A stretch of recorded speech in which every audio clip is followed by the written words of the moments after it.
Genaro Ruiz Camacho Jr., August 26, 1998.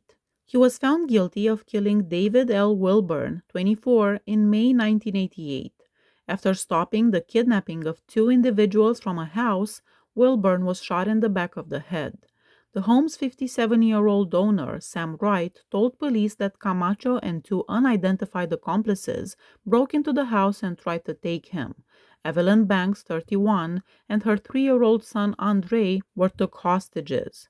After the three intruders had shot Wilburn, Wright managed to contact the police and to get away. Handcuffed, Evelyn Banks and her kid were removed from the house and carried away in a car.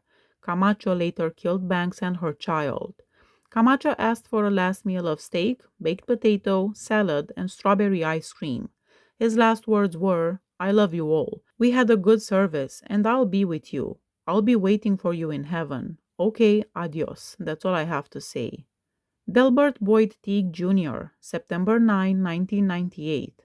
He was found guilty of robbing and killing 21-year-old Kevin Leroy Allen at a park close to Fort Worth in April 1985. Teague initially refused to have a final meal, but at the last minute he decided to eat a hamburger at his mother's request.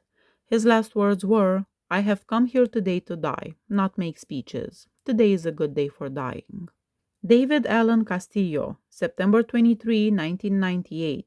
He was found guilty of stabbing to death Clarencio Champion, a cashier at the Party House liquor store in Mercedes, on July 14, 1983. Castillo went up to Champion and requested the money from the store. He used a knife to attack Champion when he resisted. Stumbling to the streets outside his shop, Clarencio stopped a passing vehicle whose driver just so happened to be a police dispatcher. Police attempted to halt the bleeding from his several stab wounds while he described his attacker. He suffered 2 knife wounds to his belly and 1 to his throat, a severe cut to his right arm that damaged an artery, and another wound that stretched all the way across his left side of his face. Clarencio passed away from septic shock brought on by his abdominal wounds following multiple surgeries. Castillo's last meal was the following: 24 soft-shell tacos, 6 enchiladas, 6 tostados, 2 whole onions, 5 jalapenos, 2 cheeseburgers, 1 chocolate shake, 1 quart of milk, and 1 package of Marlboro cigarettes. The cigarettes were prohibited, of course.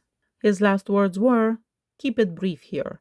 Just want to say, family, take care of yourselves. Look at this as a learning experience. Everything happens for a reason. We all know what really happened, but there are some things you just can't fight. Little people always seem to get squashed. It happens. Even so, just got to take the good with the bad.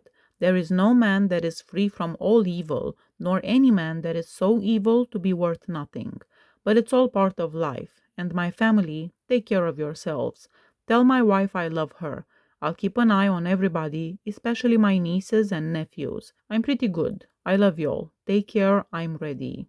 Javier Cruz, October 1st, 1998. Cruz was found guilty in October 1992 of capital murder for strangling 2 men, Ryan and Neil, in separate incidents in 1991.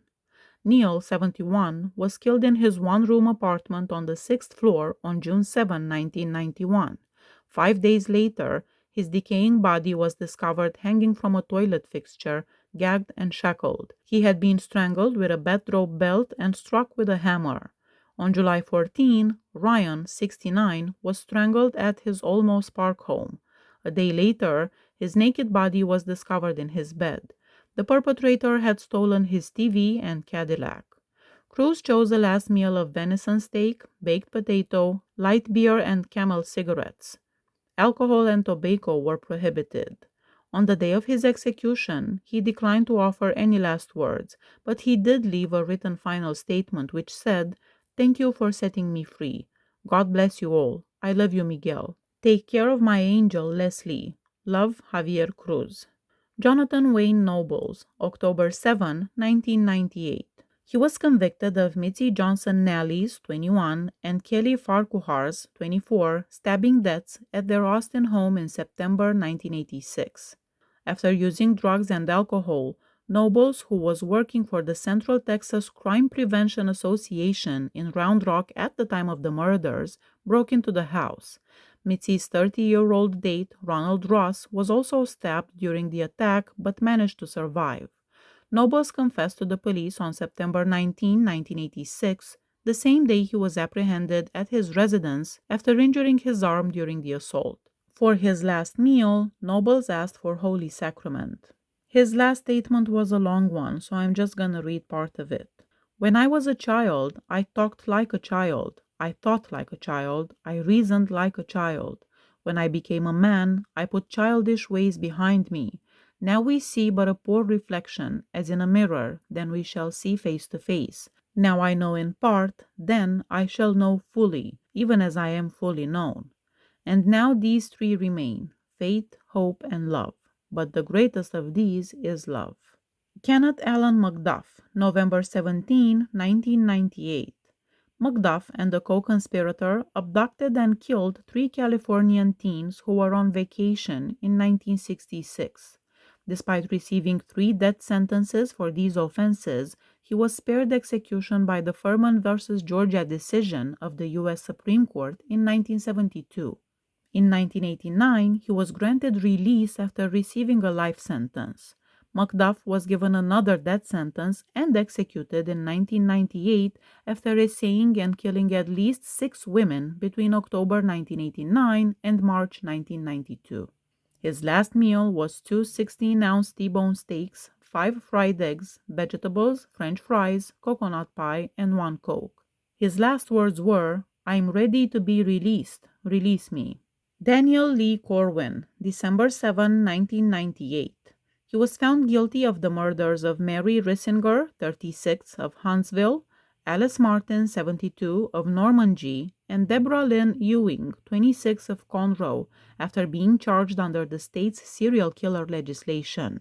On October 31, 1987, Rissinger was murdered while cleaning her vehicle at a Huntsville car wash. As her 3-year-old daughter watched from inside the car, Rissinger was stabbed in the neck. On February 13, 1987, Martin was kidnapped as she was strolling close to her house.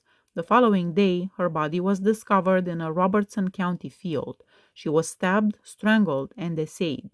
On July 10, 1987, Ewing was working at the Vision Center in Huntsville when she was kidnapped at gunpoint. 2 days later, her body was discovered in a Montgomery County abandoned neighborhood. Ewing, like Martin, had been stabbed, strangled, and essayed.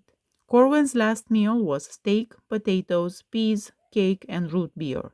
His last statement was, "I guess the first thing I want to do is thank some very special people, Sarah and Sabrina, and for affording me the opportunity that y'all did. It made a real big difference in my life. I thank you.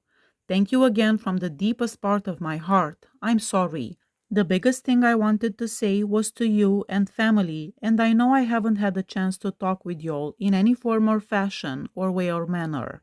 And I regret what happened, and I want you to know that I'm sorry. I just ask and hope that sometime down the line that you can forgive me. I think in a lot of ways that without that, it becomes very empty and hollow, and the only thing we have is hatred and anger. I guess the only thing I have to say about the death penalty is that a lot of times people think of it as one-sided, but it's not. It's two-sided. There's pain on both sides, and it's not an issue that people just sit there and voice off and say, well, this is a good thing or this is a bad thing. But it's something that's, needs to be looked at and desired in each heart. I just hope that all of you can understand that and someday forgive me. I want to thank y'all for affording me the opportunity to talk and meet with y'all. It meant so much. Thank you so much for being with me and my family.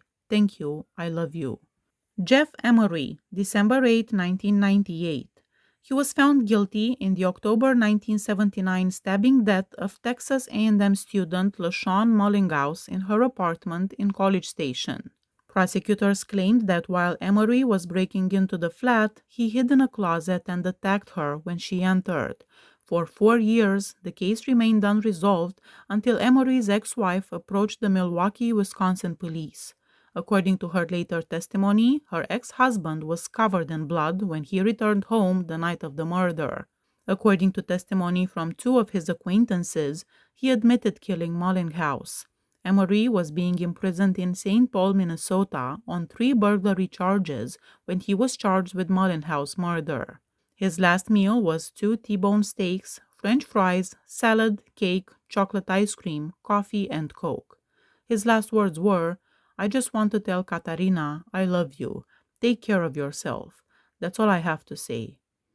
Please hit that subscribe button if you like my channel. See you next time. Bye bye.